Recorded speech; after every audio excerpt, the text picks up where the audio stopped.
নিজেকে ভালোবাসা হয়নি বহুদিন। একটু সময় নিয়ে আয়নার কাছে বসা হয়নি কতকাল। রাজ্যের ক্লান্তি মাখা নিজের ফ্যাকাশে মুখের আদলটাকে লম্বা দীর্ঘশ্বাসে জানানো হয়নি। জানি জানি অনেক বড় ঝড় বয়ে গেছে, তাও তুই ঠিক সামলে নিচ্ছিস। I am proud of you. আজকাল থেমে যেতে ভয় লাগে, মানুষ হারাতে ভয় হয়। খুব কাছের কেউ হুটপাট বদলে গেলে ফ্যাল ফ্যাল করে তাকিয়ে থাকি। ভীষণ অভিমান জড়ানো গলায় বলি, এটা আমি করলে মেনে নিতে পারতি তো? তবুও করাই হয়ে ওঠে না।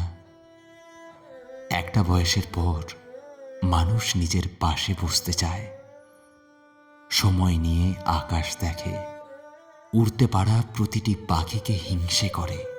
সে চায় তাকে কেউ দারুণভাবে আগলে রাখুক, ঠিক যেমন শরীর আগলে রাখে জন্মদাগ। মানুষ চায় কেউ তাকে কথা দিয়ে কথা রাখতে শিখুক, ছোট ছোট দুঃখগুলো বাষ্প হয়ে উবে যাক, সে আর আগের মতো কষ্ট না পাক। মনের প্রাচীন ক্ষত বেয়ে একদিন হঠাৎ ফুটুক শিউলি বা নয়নতারা।